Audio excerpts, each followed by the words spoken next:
45 லட்சம் பேர் ஊடுருவுகிறதை தடுக்க முடியாத ஒரு அரசு 4 பேரை பிடிச்சிட்டு வந்து தீவிரவாதினா இது எப்படி ஏற்றுக்கொள்ளும்?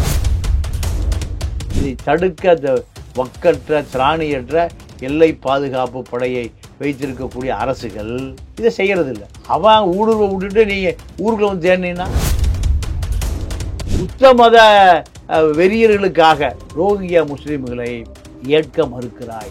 ரோஹிங்கியா முஸ்லீமாக இருந்தாலும் சரி, ஈழத்தமிழனாக இருந்தாலும் சரி, ஏற்றுக்கொள்ள மறுத்து அகதிகளை ஏற்றுக்கொள்ளுகிற சர்வதேச சட்டத்தில், சர்வதேச உடன்படிக்கையில் இந்தியா கையெழுத்து போடும். எல்லா நாடுகளிலுமே நீங்கள் ரோஹிங்கியா முஸ்லீம் மீது குற்றம் சுமத்துவது என்பது அரசியல் தானே தவிர வேற ஒன்றும் இல்லை.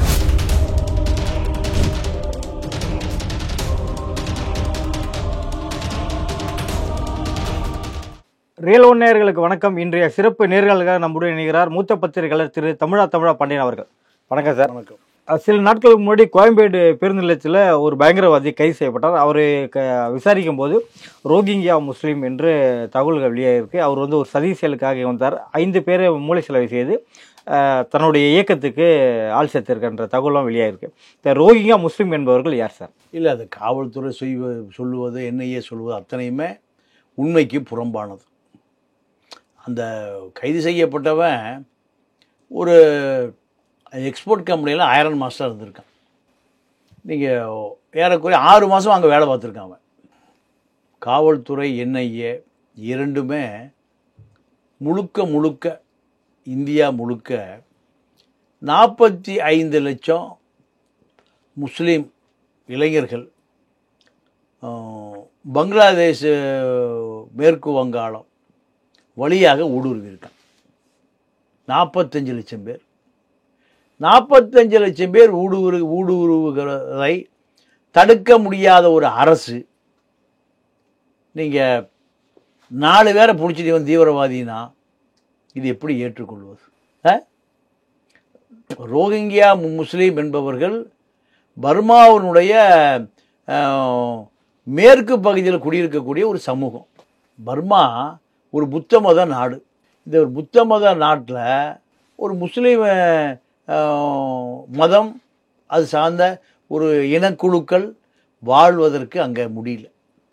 நீங்கள் புத்த மதம் பரவிய பொழுது தமிழர்களாக இருந்தவர்கள் தான் ரோஹிங்கியா முஸ்லீம். Burma, Singapore, Malaysia, Indonesia, Thailand போன்ற பகுதிகளில் முழுக்க தமிழர்கள் தான் குடியேறியிருக்கு. தமிழர்கள் குடியேறிய பிறகு புத்த மதம் ஒரு 2000 ஆண்டுகளுக்கு முன்பு புத்த மதம் சீனா முழுக்க பரவுது. அப்போது மதத்தை ஏற்றுக்கொள்ளாமல் அவர்கள் தமிழர்களாகவே தொடர்ந்தவர்கள் தான் இந்த ரோஹிங்கியா முஸ்லீம். ஒரு 1000 வருடங்களுக்கு முன்பு தான், புத்த மதத்துக்கு பிறகு தான் முஸ்லீம் மதம் போகுது பர்மாவுக்கு. போன பிறகு அவர்கள் முஸ்லீம்களாக தங்களை மதம் மாற்றிக்கொண்டார்கள். புத்த மதம் தோன்றி 4000 வருஷம் ஆச்சு. கிறித்துவ மதம் தோன்றி 2000 வருஷம் ஆச்சு. முஸ்லீம் மதம் தோன்றி 1500 வருஷம் ஆச்சு. புத்த மதத்தை ஏற்றுக்கொள்ளாதவர்கள் பூரா இந்தியாவில் தலித்துக்கள். புத்த மதத்தை ஏற்றுக்கொள்ளாதவர்கள் பூரா இந்து மதம் தானே வந்து அவங்க தலித்துன்னு சொல்லிடுச்சு. அதுதான் இங்கே இருக்கக்கூடிய ஆதிகுடி பறையர்கள், பல்லர்கள், அருந்ததியர்கள் பூராமே. இந்து மதத்தை ஏற்றுக்கொண்டவன் பூரா மேல் ஜாதியாக போயிட்டான். ஏற்றுக்கொள்ளாமல் எதிர்த்தவனை பூரா இந்த இந்து மத பார்ப்பனர்கள் ஒதுக்கி வச்சுட்டான் ஓரமாக. அவங்களோட தொடர்பு வச்சுக்காதீங்க. இவன் பூரா இதுக்கு தலித்தாக போயிட்டான். இதே கதை தான் பர்மாவில். ரோஹிங்கியா முஸ்லீம் என்பவர்கள் நீங்கள் ஒரு 500 வருடங்களுக்கு முன்பு புத்த மதம் வளர்ந்திருந்த பொழுது புத்த மதத்தை ஏற்றுக்கொள்ளாமல் நீங்கள் தமிழர்களாக இருந்தவர்கள் முஸ்லீம் மதம் போன பிறகு முஸ்லீம்களாக மாறிவிட்டார்கள். அதனால் புத்த மதம் ரோஹிங்கியா முஸ்லீம் இனக்குழுக்களை பர்மாவிலிருந்து வெளியேற்றுது. இராணுவம் சொல்லனா கொடுமை பண்ணுது. இவர்கள் உலகம் முழுக்க அகதியாக போகிறான். வாழ்வதற்கு இடமில்லை. எந்த நாடும் ஏற்றுக்க மாட்டேங்குது. நீங்கள் பர்மாவினுடைய தலைவி ஆங் சங் சூய், அந்த அம்மா நோபல் பரிசு கிடைக்குது அந்த அம்மாவுக்கு. ஆனால் நோபல் பரிசு உலக சமாதானத்திற்கான நோபல் பரிசு. அந்த அம்மா ஏறக்குறைய ஒரு 20 ஆண்டு காலம் சிறையில் இருக்குது. அவங்க அப்பா பர்மாவுடைய பெரிய தேசிய தலைவர். அவர் மரணமடைந்த பிறகு இந்த அம்மா லண்டனில் படித்து ஒரு ஆங்கிலேய கணவரோட அந்த அம்மா செட்டில் ஆயிடுச்சு. பர்மாவை காப்பாற்றணும்னு அந்த அம்மா கிளம்பி லண்டன்லேருந்து பர்மா வருது. பர்மா வந்த பிறகு பர்மாவில் அந்த அம்மாவை சிறையிலே பிடிச்சி போடுறாங்க. வீட்டுக்காவலே அந்த அம்மா 20 வருஷம் இருக்குது. மக்கள் ஓட்டு போடுறான். இப்போ என்ன நடக்குதுன்னா, நீ ஒரு ஆங்கிலேய வெள்ளைக்காரனை கிறித்துவனை கட்டி நீ புத்த மத மக்களை தலைமை தாங்க முடியான்ட்டான். அப்போ அந்த அம்மா வேறு வழி இல்லாமல் பதவி விலகி அந்த அம்மாவுடைய உதவியாளர் ஒரு புத்த மதத்தை சேர்ந்தவனா அந்த அம்மா பிரதமராக வச்சுருக்கு. இதுதான் பர்மாவுடைய வரலாறு. அப்போது ரோஹிங்கியா முஸ்லீம்களை 2ஆம் தர குடிமகனாக நோபல் பரிசு வாங்கிய ஆங் சங் சூய் அந்த அம்மா இப்படி நடத்திய பிறகு மனிதாபிமானத்தோடு ரோஹிங்கியா முஸ்லீம்களை அந்த அம்மா நடத்தலை.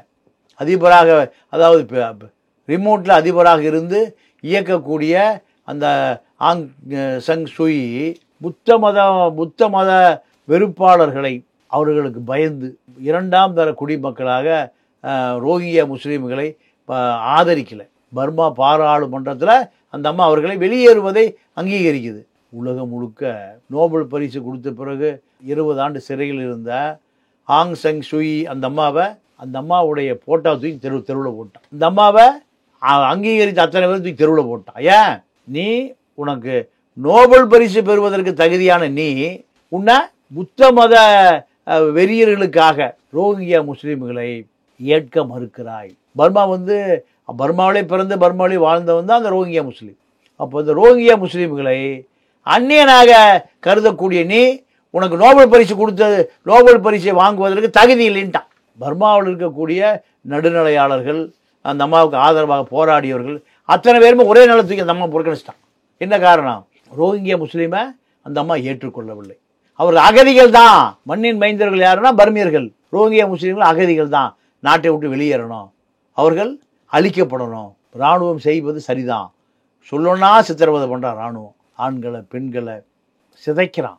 ஆனால் அதை 20 ஆண்டு காலம் சிறையில் இருந்த ஆங் சங் சூகி அங்கீகரிக்கவில்லை என்ற காரணத்தினால நோபல் பரிசு திரும்ப பெறப்பட்டது. எவ்வளோ பேர் அதிர்ச்சி பாருங்க. காரணம், எந்த மனிதனாக இருந்தாலும் தன்னுடைய இனக்குழுக்களோடு அடையாளப்படுத்தி அடுத்த இனக்குழுக்களை ஏற்றுக்கொள்வதே இல்லை. இவர்களுக்கு எப்படி நீங்கள் நோபல் பரிசு கொடுக்கலாம்? உலக சமாதானத்திற்கான பரிசு தான் நோபல் பரிசு. அப்போது மலேசியா, பர்மா போன்ற பகுதிகளில் இவர்கள் 2ஆம் தர குடிமக்களாக நீங்கள் நடத்தப்படுவதனால் இந்தியாவை நோக்கி வெளியே வரும். இந்தியாவில் 45 லட்சம் முஸ்லீம் இளைஞர்கள் எங்களை பங்களாதேஷிலிருந்து ஊடுருவி இந்தியாவில் வேலை பார்க்குறான். எங்கே?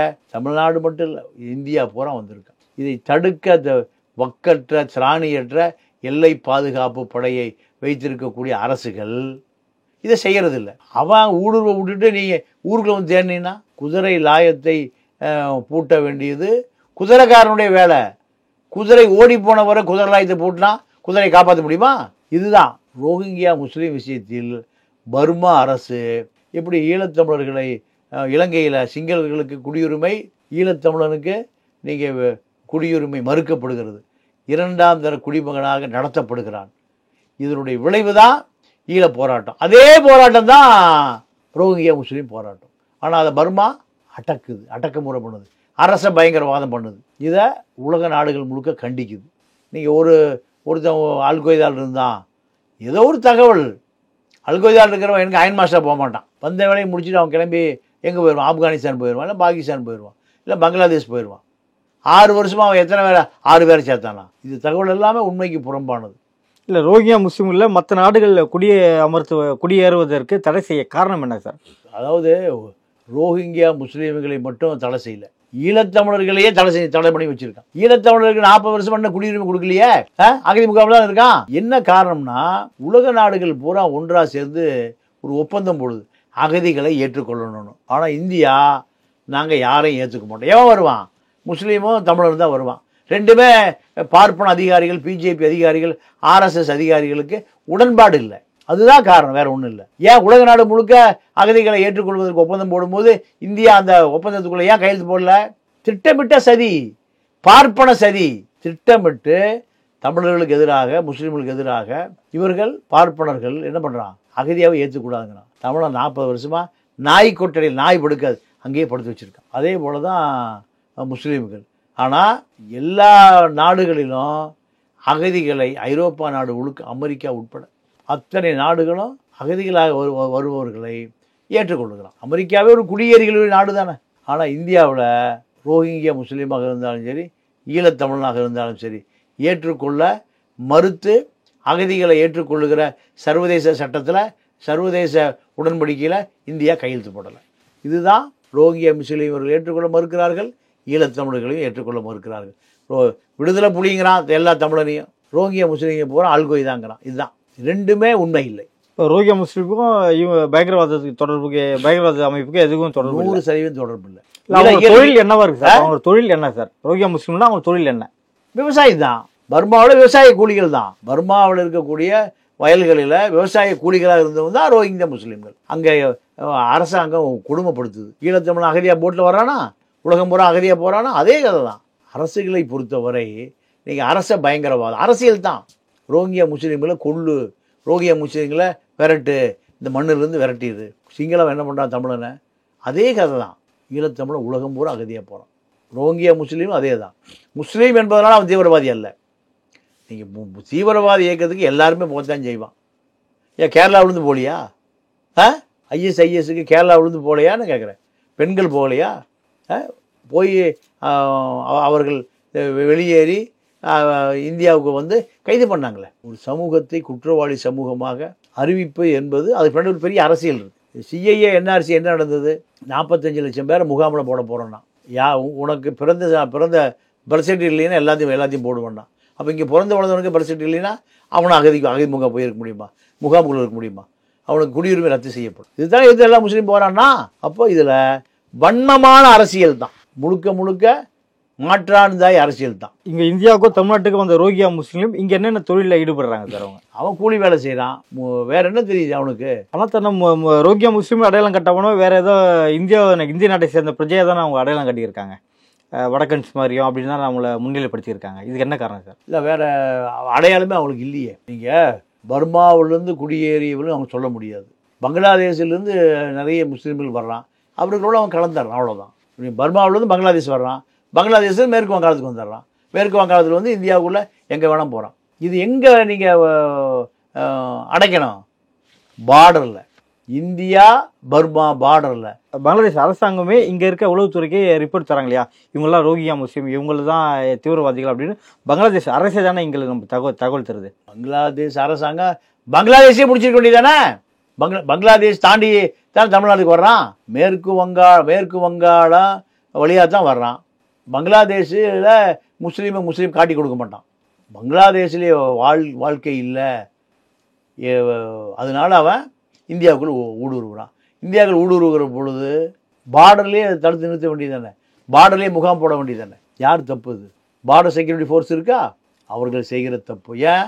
எல்லாத்துக்குள்ளேயும் அரசியல். அவனுக்கு 1000 ரூபா 2000 கொடுத்து அவன் விட்டுறான். கேரளா கழிவை கொண்டு வந்து தமிழ்நாட்டில் கொட்டுறது இல்லையா? அதே தான். எல்லா ஊடுருவல்களுமே அமெரிக்காவிலேயும் ஊடுருவல் நடக்குது. அவன் மானசீகமாக எல்லாத்தையும் ஏற்றுக்கொள்ளுகிறான். ஆனால் இங்கே பிஜேபி ஆட்சி இருக்கிறதுனால ரோஹிங்கியா முஸ்லீம் பிரச்சனை பெரிய அளவில் பேசப்படுகிறது. அவர்கள் பாவம், அவர்கள் உயிருக்காக உலகம் பூரா அகதியாக போகிறான். அந்த சமூகம் ரோஹிங்கியா முஸ்லீம் அத்தனையுமே தீவிரவாதிகளை பார்ப்பதுங்கிறது சமூக குற்றம். சிலரை தீவிரவாதிகளாக இயக்கத்துக்கு ஆட்கள் தேவைன்னா ரோஹிங்கியா முஸ்லீம் கொஞ்சம் பேர் எடுக்கிறான். எல்லா சமூகத்திலேருந்து எடுக்கிறான்.